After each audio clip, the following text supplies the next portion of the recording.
Hi everyone, this is Sunette, and in this video we are discussing a negative word to define, redefine, and live.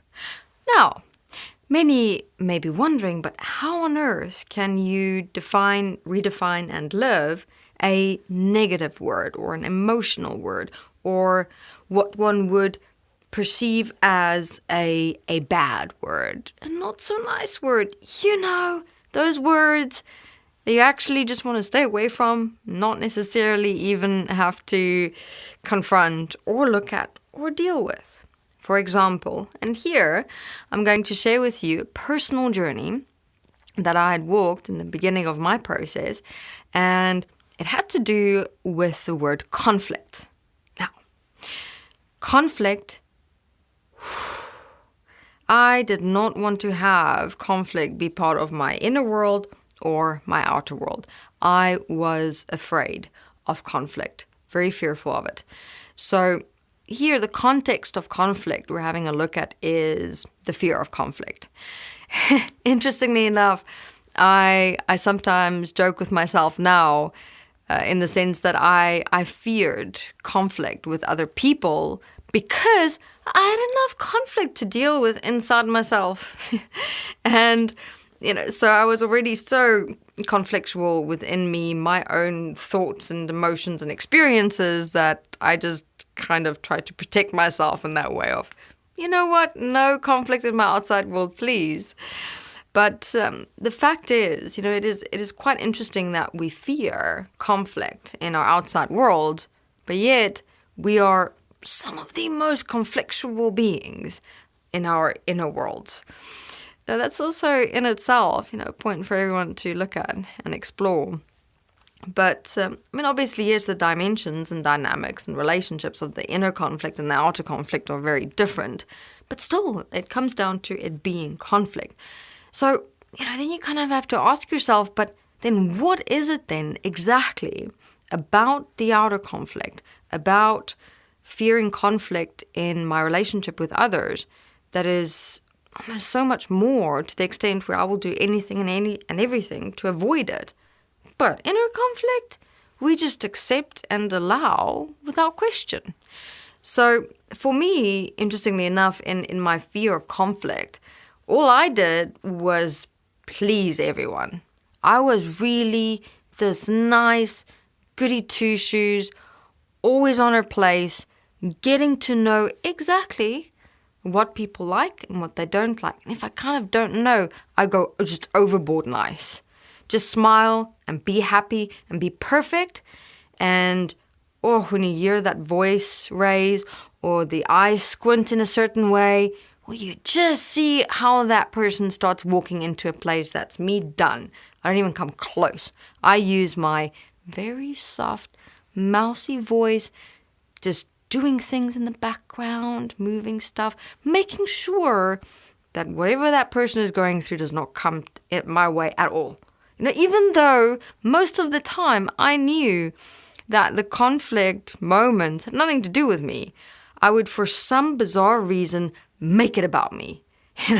Where a person would come into work, for example, in such a mood, knowing I had nothing to do with that. What's the first thing my mind would say? What did I do wrong? Did I do anything wrong? Don't they like me? What if they don't like me? All of that. So, everyone going into that whole process, it's quite something. But this is what it's all about. Defining, redefining, and living, let's say a bad or negative or emotional or, just a word that you resist. Interestingly enough, you will find more of an understanding of yourself in walking a process with such a word. What do I mean? So, for example, with me, I started walking the word conflict, and in walking that, I started seeing so many other words that I was actually living that defined me, that I was just accepting and allowing. So, in other words, I started creating a map of defining, redefining, and living my bad, negative, emotional, resistant, very much conflictual words, in themselves.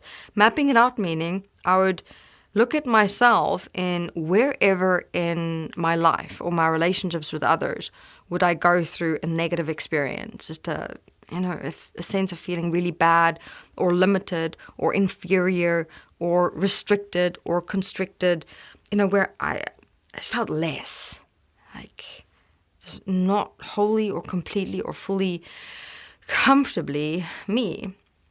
And in that process, I was starting to define and, interestingly enough, redefine and live these very words, where a whole new world of me within these words, the world of words, the words of worlds, started opening up. And from there, from starting with conflict, seeing how I was taking things personally from others, going into the pleasing, which was exceptionally exhausting. You will not believe how much mental and physical energy goes into making sure another person is not even upset about you or anything about you. How much mental and physical energy goes into that. And stress and things like that. No, it's enough. And so that's initially the process I walked. I started just getting to know my defining, redefining, and living of my bad, negative, not so good experiences. Because that's also always sometimes a step that we are, resistant or afraid to take, to really map out, blueprint, understand how am I actually living these words. Because there's also that point of, well, for me, for example, I found I was resistant to getting to know myself in words, both good words and bad words, because there was this part of me that knew the truth. Like, for example, with conflict, I realized, why did I fear conflict? Because I was so afraid of, that person walking away from me, or losing a relationship, or creating a consequence, or, actually seeing something not so good about me. When you're in conflict, you actually see parts of yourself that, yes, you may not like, but they exist in you. They're a part of you. So it was fascinating that as much as I projected my fear of conflict onto other people, you know what it was actually about? Me fearing parts of myself and facing truths of myself that'll only come out and come up in those moments of conflict. And once I took that step of now walking my next phase or process of defining, redefining, and living words, I started defining and redefining the word conflict for myself, where I decided to embrace that conflict, the conflictual moment, embrace it and see what comes up in me in those moments of conflict. What about myself within that conflict was I, in fact, fearing? Because we always tend to do what? Project and blame other things or people for what we go through within ourselves, like fear of conflict. We think we fear conflict with others. All the while, if you try and apply these moments for yourself where you know conflict is coming and you'll possibly go into that conflict, you may possibly raise your voice. There might possibly be a moment of lots of sighing and frustration and annoyance. It may come through, but to see, who am I in those moments? So firstly, I used me living conflict as a reference to start applying and living my word embrace. So this process was my first of, it was me going into my memories there for a moment. Yes, that's what I look like when I go to my memories. Like, where is that memory? Is this the memory? Go deep inside myself. Might be looking up there, but actually I'm like going inside myself. Yes, it was the first where I learned what it means to embrace and accept a part of me and not be afraid to go there. You know what was the most interesting thing of all? 90% of the times where I was going, oh my God, conflict is coming, no conflict happened at all. Interestingly enough, I remained quite calm. And, the person was like going on about this and this and that and sharing with me their problems all of a sudden. I was like, okay, I didn't expect this, but okay, I'm listening. And obviously then, that in itself set me off in another path, another process, another direction. But it was really interesting to just sit back and laugh at myself and how many past opportunities I missed to kind of get to know another person or even myself just because of a fear of conflict. Other times, did the conflict come? Oh, yes. Did I go into patterns and personalities and stuff, like tantrums that I used on my parents when I was a child? Yes, I did. They came up. They came out. Was there a consequence when I did that? Yes, there was. But I learned about parts of myself, personalities, emotions, experiences, how far I would go. Is it a nice mirror to have to face? No. But if we do not at least face that of ourselves, within ourselves, how or where on earth are we going to start with changing ourselves? So, everyone, what I'd like to share is don't be afraid of the bad words, the negative words, the resistant words, the words that just feel icky within yourself. Interestingly enough, they're going to be your greatest gift in terms of, for some, I have found, most of us always think that all of us generally experience only good words, like positive words, like care, fun, play, acceptance, fulfillment, all of those. When all the while, I'm sure many of you may actually find it difficult to start your process of defining, redefining, and living with those words. Because mostly, your general experience is bad, is emotional, is not nice, is not good at all, is icky, is like this deep, dark pit of nothingness, depression, loneliness. That's actually what most of us experience. So a suggestion I have, because I've had more and more individuals come to me and say, you know what, I kind of get what you're saying with defining, redefining, and living words, but problem is, at this stage, I can't relate to them. Because what keeps coming up is all these bad things. So what's happening here? It's like they don't want to fit in. It's like these parts of these words of myself are fighting anything good I want to try and put in myself or try and live and define. So I said, okay, how about you start with where you're at? Start then with, let's call it the bad words. They're not bad. First, I would say take that judgment away. They're just words.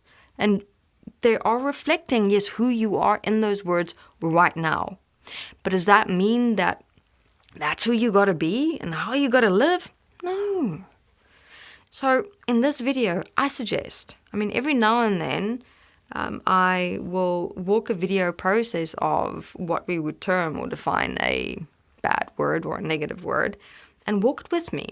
So in this video, everyone, we all go through a conflict in some way or another that you haven't yet worked with. Just take one, all right? Start with just one. Because if you can get your feet, on the ground with walking that one conflict and embracing it and learning about yourself, learning about another, dealing with, processing, working with what comes up in you, what part of you is being exposed. You might even surprise yourself about how you respond in the most unexpected and unpredictable of moments. But one thing I would urge is to not accept and allow your experience and fears within these words limit you in, yes, that scary process of getting to know yourself. But you know what you also have is the ability to change yourself.